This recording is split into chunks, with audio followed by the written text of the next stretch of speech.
to start with, dear friends, do you know what high altitude can cause to our eyes? Probably no. I mean exactly what it can cause. So before starting, let me take through the journey what it can cause to our eyes. So this is a central retinal artery occlusion in the young adult, where there is almost 100% occlusion of the carotid artery and he is blind from one eye. This is again one of the young 30 years old male patient who has developed again occlusion of the 100% occlusion of the central retinal artery, carotid artery, and has developed the ocular ischemia. This young patient has got the branch retinal vein occlusion.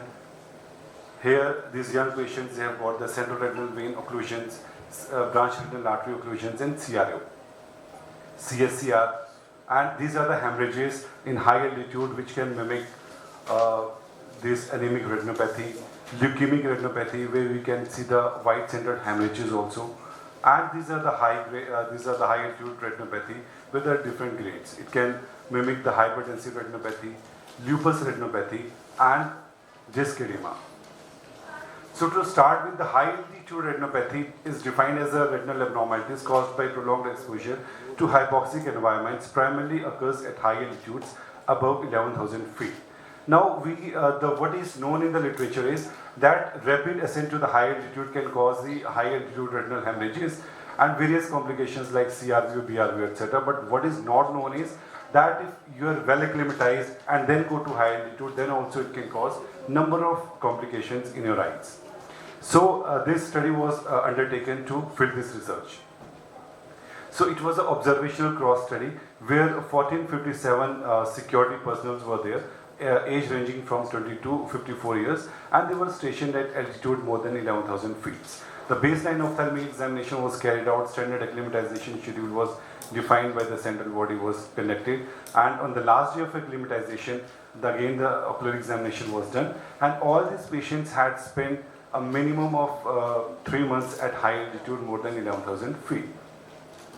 So these were the exclusion criteria, and so coming to the results, the mean age was 34 plus minus 2 years, and there were out of 1457, 12 patients were diagnosed to have the high altitude retinal hemorrhages, and out of these 12 patients, 4 patients developed the foveal involvement, and all these patients were at a high altitude of more than 14,000 feet.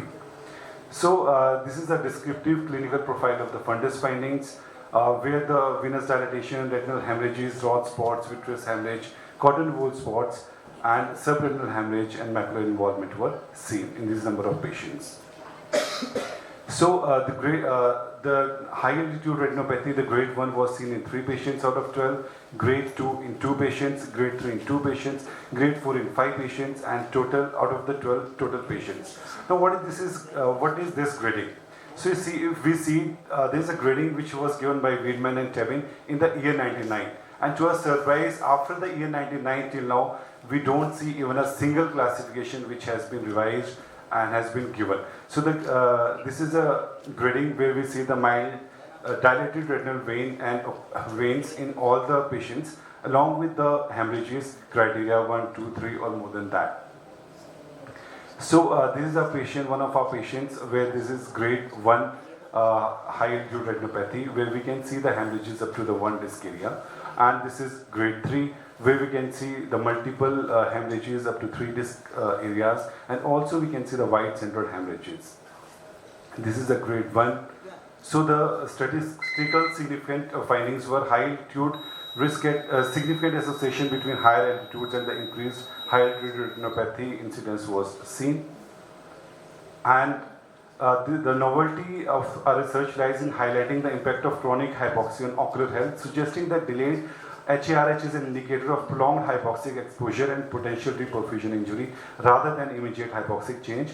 And the expression of thyroxine integrated proteins lead to reactive oxygen species, which leads to the increased oxidative stress.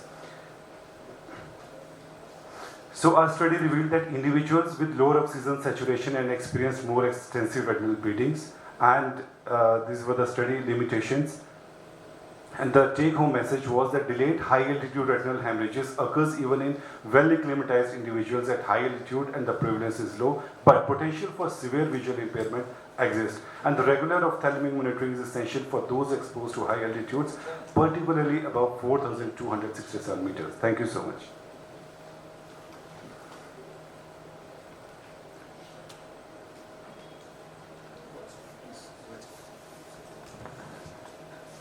Clarify 2 points. First, is it related to hypoxia or some change of intraocular pressure? Related to hypobaric hypoxia. Hypobaric hypoxia. So it is for people who go suddenly to an higher altitude, or those, for example, in army is staying in Ladakh or some CHN or something. Yeah. So what message should they take from the? Sir, the main study is to fill this gap only, which you are asking. If there is a rapid ascent to the high altitude, we all know that there are so many complications which can take place. So this study is for those individuals who are well acclimatized, going slowly and slowly to the high altitude and staying over there. So despite of that also, on prolonged exposure, high altitude retinal hemorrhages can take place. What is the basic pathophysiology? The basic pathophysiology is there is a thyroidine integrin proteins which are released. So these lead to the this ROS is increased, and which leads to the oxidative stress. So this is the accumulative stress which leads to damage to the endothelium and leads to these hemorrhages. In all such cases, you go for serious workup. In all the cases. Pardon me? Cardiovascular workups are done or not in such cases? Yeah, ma'am, this is a first study of its kind. Only one study has been done prior to this in the literature. So the workup is that's what we are recommending, that regular follow-up needs to be done in those patients even who are well acclimatized. It's a running of sort for some people. Yes, I told you is in CHN or somebody. They should be regularly screened. Yes. What inspired you to do this study?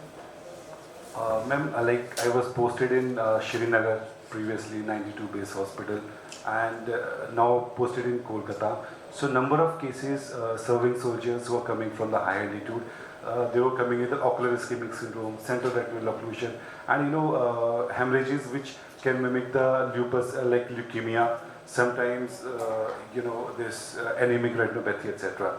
So there's number of differential diagnoses, and at the end of it, it turns out to be high altitude retinopathy.